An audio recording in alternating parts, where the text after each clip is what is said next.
All right. In the interest of full disclosure, since when I get my ideas from somewhere else once in a blue moon, because I am a fucking genius, and I don't usually learn from other idiots. Most of the things I tell you guys, I get from myself, my experiences. But this is one of the exceptions. I actually got this.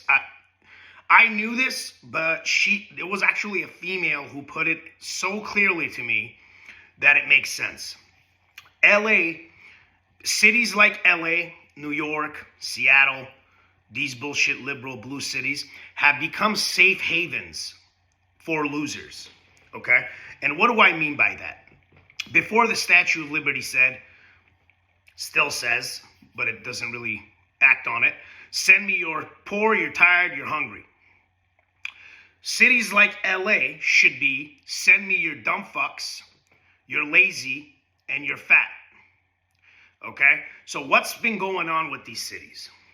The best of the best who were in these cities, like LA, like New York, whatever, they've been leaving for greener pastures. They've been leaving for places like Florida, Texas, Nevada, even though Nevada's kind of declining right now. I'm out of Las Vegas. I'm actually headquartered in Las Vegas, but I'm moving to Dubai as my primary residence, but I'm still going to keep my Nevada place. I also have a strong presence in LA, but I'm going to slowly get the fuck out of that. So what's been going on?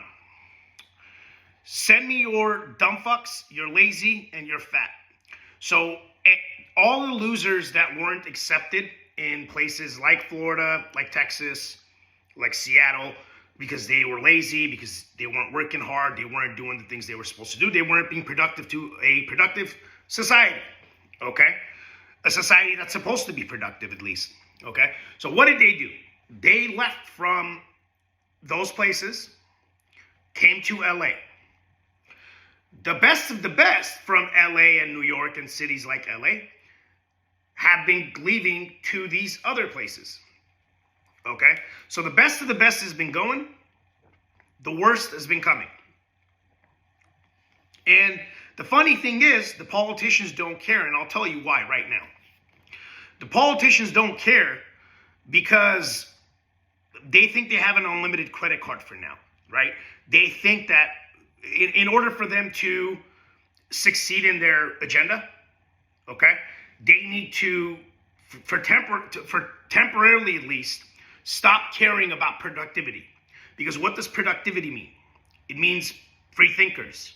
It means people who aren't stupid. It means people who don't wear a mask for the common flu.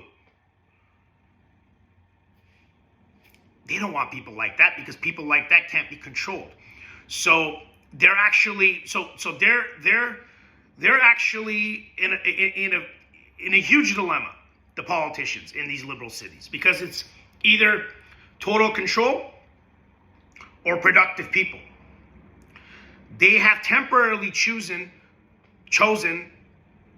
total control with no productivity. Is that going to last? Is that something that can go on for too long? No. But they're not thinking that far ahead, and even if they are, they don't care. Because at the end of the day, they have some federal funding. I mean, no one's going to really let LA and New York totally fail with no money, even if they're in, I mean, the federal government's in over $20 trillion of debt, and they're still going. So it's a moral hazard. They feel like they can keep doing this for a long time, but they can't. And in the meantime, the cities are pretty much fucked. And I'm going through the financial side of it, and then I'm going to go to the social aspect of it as well in a little bit. So financially, the roads are every quarter mile you hit a very huge pothole. Okay, there's homeless everywhere, camping in front of tents, using tents to camp in front of businesses is what I mean. Nobody cares, and the people are so dumb, right? Send me your dumb fucks. You're fat and you're lazy. instead of send me you're poor, you're tired, or hungry. That's what cities like LA have become. So as long as the people are dumb, the politicians can get away with this. And whoever isn't dumb is leaving cities like LA. Back in the day, places like LA and New York weren't the way they are now. I mean, there were very smart people moving to LA and New York. They were trying to better themselves. They were trying to come here, and simultaneously, while they better themselves, they were also bettering the city. Okay? But that's no longer the case. And like I said earlier in the video, the politicians chose total control instead of having people who can be productive, because people who are productive have free minds. They can't be controlled. So as far as longevity goes, it ain't gonna fly. But in the meantime, they're able to do what they want. They're able to push the agenda that they care more about than the betterment of their cities. Okay, they can do these trans shows for the kids, and they can do all this other shit, the feminism, woke bullshit, which is all bullshit. But this shit won't fly if the smart people stay. So the most common argument I hear with people who don't completely agree with me, they agree with me that it's a safe haven for losers. They don't agree with the fact that the politicians don't care because of this. This is what I hear the most. But they must understand that, well, they need the taxes from the rich. So if they stay here, they'll get it and they'll make businesses and jobs. So obviously they want them to stay. No. Yes, what they would prefer if the productive people were also slaves of the matrix, produced, were smart, but yet just did whatever the dumb fuck politicians said. But that's not the case. That's not reality. That's not going to happen. Whenever you have someone smart, when you have a high-value man or woman, they think. Thinking on your own is the biggest enemy of tyranny. They don't want you to think on your own, because a tyrannical government cannot exist with free thinkers. It cannot exist with people who believe in God. It cannot exist with these things. Now, we got over the financial side. I'm going to give you a little bit, and I've been all around the world. I'm between 3 cities right now. I'm going to make my primary Dubai very soon. I'm working on some things. So I'm going to give you my experience with just these 3 cities and how different it feels when I'm in LA. Social aspect now. We got over the financial side. I want to tell you guys about the social aspect of it. Okay, the social aspect of it is obviously Dubai is very different. No woke shit there. Okay, that's fine.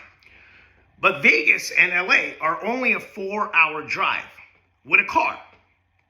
It's only a half-hour plane ride, right? So it always amazes me how a place that's so close geographically can be so fucking different socially, right? So LA is not just broke. It's not just the dumb fucks, the lazy, and the fat. It's also become very boring. Very boring. Now look, if you've got like a circle in LA that's like-minded like you, a bunch of high-value people, and you party in one of your mansions with a bunch of women that also think like you, okay, you're gonna have fun. Okay, LA is a good place if you're partying in a mansion with like-minded people, swimming in a pool, drinking your little gay drinks. That's fine. I'm talking about the regular guy who just wants to pull over somewhere and see some people, have a drink, have a coffee, whatever. Just randomly pulling over, or let's say you are in that high value circle, but they're not doing anything today. You just want to pull over somewhere random and be on your own, maybe meet a bitch, maybe meet someone, I don't know, whatever. It is fucking boring. I can't fucking stand it. It's like if it's not people who think like me, like-minded, business-minded, want to better themselves, it is the most boring fucking experience. Unless I'm with a friend. one of my best friends, a cousin, something like that. Okay, we can block out the rest of the idiots, do our thing. But I'm saying if you just randomly decided to pull over and have a day for you, it is the most fucking boring experience now in LA. First off, a conversation could be going great with somebody. One wrong thing you say, I mean, it's not wrong what you're saying, but for them it's wrong. So if you say one wrong thing, boom, already they're offended, it's sad, the mood's done, right? Everybody is super fake friendly, okay?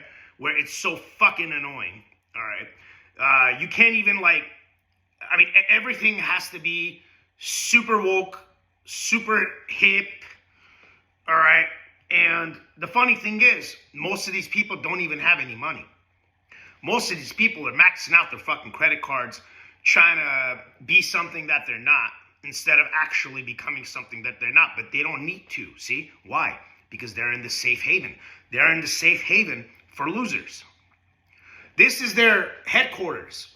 LA, New York, Seattle, Portland. These places are their headquarters.